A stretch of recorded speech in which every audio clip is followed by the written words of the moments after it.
Hello, my dear students. How are you all? Good? Okay. Now that we have started with animal tissues, I want just a quick revision of what we did last time because we are continuing on the same topic of animal tissues. It's a very vast topic and it will take a very long time to complete. So, I hope you are now thorough with the plant tissues. And last time I had introduced animal tissues to you. We had seen the basic classification of animal tissues, and in that we had also began with epithelial tissues, right? So epithelial tissues were basically covering, right, the body, internal lining of organs. So they are forming a sheet like structure and covering the whole body. Today we are moving on to the next type of tissue. It's a major tissue, and that is connective tissues. All right, so we will see today one part of connective tissue because it's a big chunk. Even in connective tissue, it's a big chunk. It's not possible to complete it at one go, so I have broken it down to several parts. So today we are dealing only with connective tissue proper. Okay, let's begin. So let's see what are connective tissues. I hope you are ready with your pen and book to note down. Connective tissues are the most abundant tissues in the human body. These tissues have spaces between their cells which are filled with matrix or ground substance. Now, as the first line mentions, it's the most abundant tissue in the body because our bones, the blood, and entire body is lined up with this type of tissue. Okay, so bones, the entire skeletal system is made up of this tissue, blood is this tissue, and the entire lining. So one lining was what? The epithelial tissues, right? The skin. Below the skin, between the muscles and the skin, we have this tissue. Then these tissues are also present around all the important organs of the body, including heart, brain, lungs, liver, kidneys. So basically they are behaving like cushions. Okay, they are behaving like that thick. Okay, let me give you an example, a very offbeat and different example. But when you are buying things and suppose you have to carry it for a larger distance, or you want to gift somebody and some delicate things are being packed, you must have seen or come across that bubble wrap paper. So that bubble wrap paper provides that cushioning, so that even by chance if the box happens to maybe fall down a bit from your hand, or somebody pushes that box, the delicate stuff inside, maybe some kind of frame or maybe some kind of crystal piece of art, whatever, will be well protected with this bubble wrap paper, right? Similarly, our connective tissues are actually providing that cushion, that safe cushion, so that even if we happen to fall down or somebody pushes us, the important vital organs are safe, protected. All right, so these tissues are kind of they are present almost in the entire body, forming the bulk of our tissues. Now the second point says these tissues have spaces between their cells which are filled with matrix or ground substance. If you remember, in epithelial tissue I had specifically mentioned that the cells are compactly arranged, right? So that they form a sheet like structure. So they have to be very, very closely packed so that it appears like one big sheet. Here it is different. We are observing that the cells will be having lot of space between them, and the space is not empty. There's no vacuum. Rather, the space is filled with a jelly-like substance which is called as the matrix or ground substance. So one common thing you will see across connective tissue, whether it is bone, whether it is blood, whether it is cartilage or the packaging connective tissue, there will be a ground substance, okay, or there will be a matrix. Depending on the matrix, the tissues will differ. Somewhere the matrix will be hard, like as you see in bones. Somewhere the matrix will be soft jelly-like, okay. And in case of blood, which is again a connective tissue, the matrix will be nothing but water, plasma, right? So it is completely liquid. But having a matrix or the ground substance is a very, very important feature of connective tissue.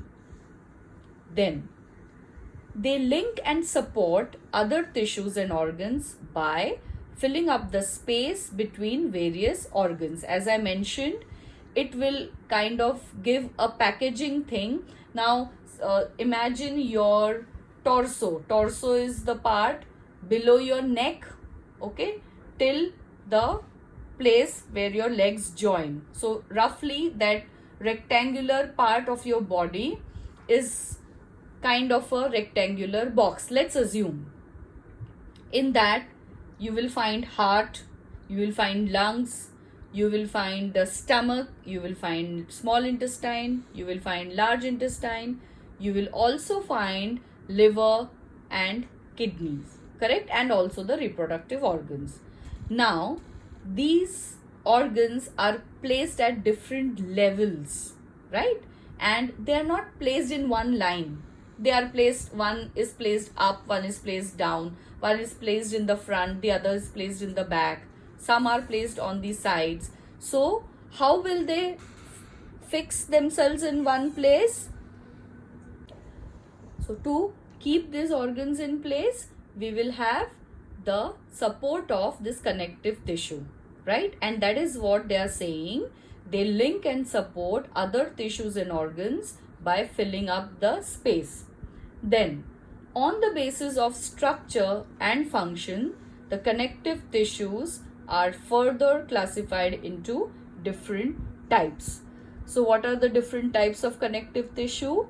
They are connective tissue proper, then skeletal connective tissue, fluid connective tissue, but within them again there are further types. So as I mentioned, connective tissues are really a big chunk.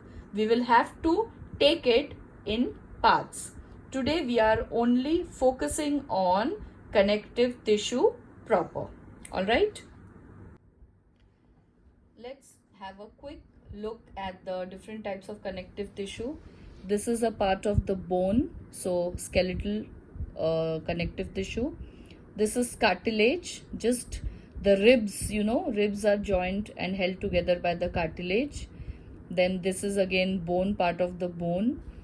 Here this are the fibrous connective tissue, we will be seeing that today.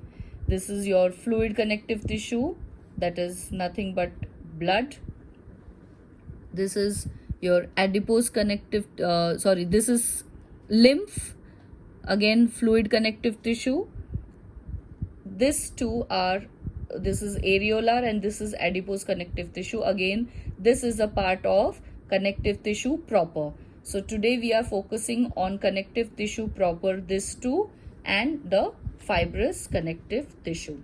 Okay, connective tissue proper connects different parts of the body such as muscles to bone, bone to bone, and also they will be a part of the packaging stuff. Now they are further classified as loose connective tissue and fibrous or dense connective tissue. What is the difference? Can you see the images? Can you find out any difference between them? Right? Can you? Correct. You can see that there are gaps here and this appears like fibers. We're very clear. Whereas this is very dense. Okay? You don't have any gaps in between. Here you don't have any gaps, but here it's completely fibrous. So the loose connective tissue has got more ground substance, lesser fibers. For example, the fat below our skin. The fat below our skin is nothing but adipose tissue. Okay, and which animal has got a layer of thick fat below its skin? Rather, which region of this on this earth you will find the animals with a thick layer of fat? Right, in the polar regions, because the fat helps them to protect the heat inside the body. Okay, then the dense connective tissue will have more fibers and less of ground substance, so it appears very, very dense. For example, tendons and ligaments are a part of dense connective tissue. Now these fibrous dense connective tissue are working like ropes. They are tying up the ends of loose bones so that you are walking around in one piece and jumping around in one piece. Well, jokes apart, definitely the fibrous tissues hold our body together, and we will see how it holds the loose bones and makes it as one piece of skeleton. You know, now we have 207 bones in our body. 207 or 206? Right. It is 206 bones present in our body. Let's have a look at the loose connective tissue first. So loose connective tissue serves as the packing material for the majority of the organs in the body. Now they are distributed throughout the body, all right? And what are the two types? Areolar tissue and adipose tissue. So this is the diagram of a typical generalized areolar tissue. Okay, now let's have a look at what are the structures involving.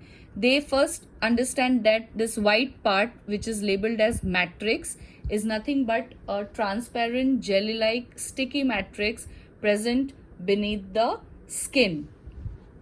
And in that you will find that there are fibers, elastic fibers, and a very, very abundant type of protein called as collagen. This collagen fibers are present. So the white fibers are collagen fibers and the yellow fibers are more elastic than the white fibers.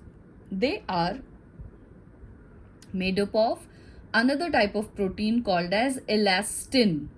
Okay, then this macrophages, what are the work of macrophages? They are phagocytic in function. That means they will eat up the debris or any pathogen. That is the work of a macrophage.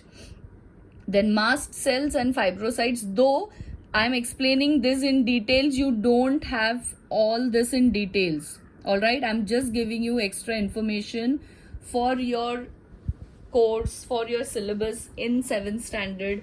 You do not have to understand the detailed structure, but I'm explaining so that you just understand it better and remember. Then these are the fibrocytes. So fibrocytes will be the cells generating the fibers. All right, what is the function? It helps in the attachment of the skin and muscles and fills up the space inside the organs. All right, so this is what areolar tissue is. First of all, understand they are jelly-like. They have a sticky matrix, very important for you to remember. they are having yellow fibers, collagen fibers, or white fibers. Collagen fibers are also known as bundle of white fibers. And yellow fibers, why? See, you can see the difference. There is bundle over here, lot many white fibers are there, whereas the yellow fibers are single. Okay, so that is how it appears. The next type of loose connective tissue is your adipose tissue. These tissues are specialized to store fat. It is found beneath the skin, in the lining of the heart, around the blood vessels and the kidneys. So these cells, this is a diagram and this is an image of adipocytes. Adipocytes are what? Cytes means cells. C-Y-T-E-S, note it down. C-Y-T-E-S, cytes means cells. Anywhere you come across this suffix as C-Y-T-E-S, cytes, that means they are talking about a type of cell. The study of cell. What is the study of cell? In 6th standard you have studied. Remember the chapter of cell? No need to smile. All of you have forgotten, or some of you still remember? Very good. So the study of cells is cytology. Again, C-Y-T-O-L-O-G-Y. So cytes is cells. Now the cells that make up adipose tissue are called as adipocytes. So the matrix of adipose tissues is packed up with adipocytes, which are large, spherical or oval flat cells, and they are full of fat. Okay, function is majorly insulates the body against heat loss. That is why the polar region animals will have a thick layer of adipose tissue, because they need to retain the body heat inside. They cannot allow the body heat to escape in the atmosphere, then they will die because of the extreme cold. So what happens? The heat is insulated. Insulate, protect. All right, it will not allow the heat to escape. Just the way your thermos flask, how it works, it has a insulating coating around the main flask, so that the heat is neither lost from the bottle. So if you take a cold fluid, it will retain the temperature, and even if you carry a hot glass of milk inside it, the temperature will be retained. That means the temperature or the heat is not allowed to escape. That is why the adipose tissues are forming the insulating layer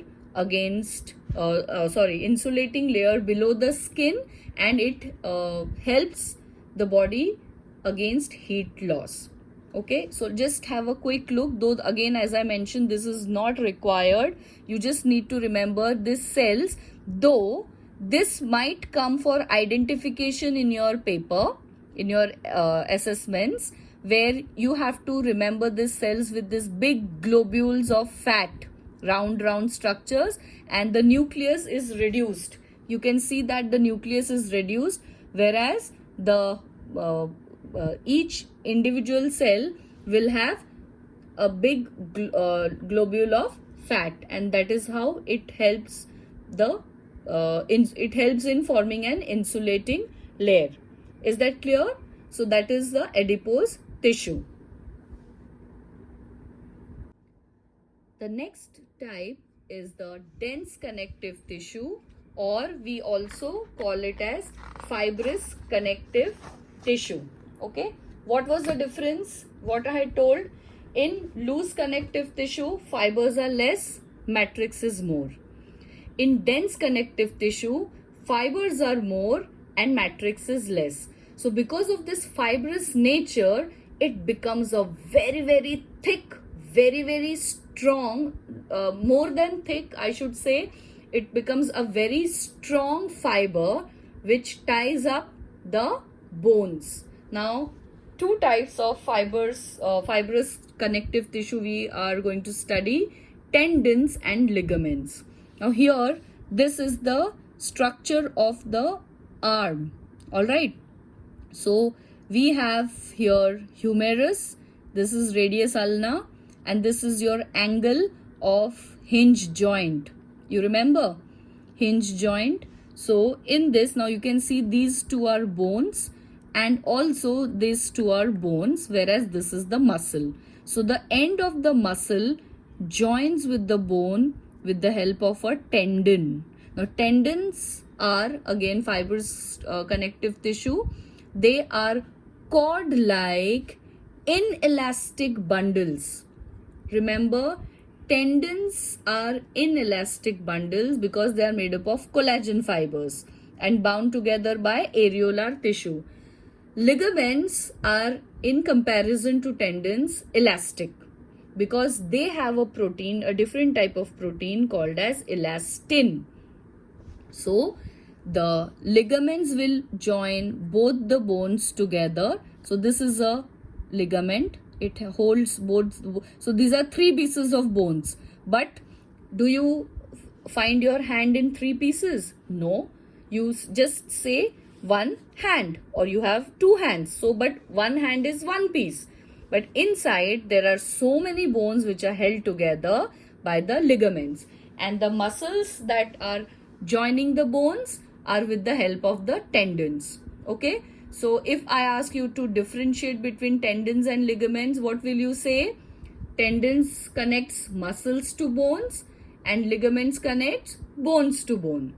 Then tendons are inelastic bundles of fibers, collagen fibers, and ligaments are elastic bundle in nature and they are made up of yellow elastic fibers.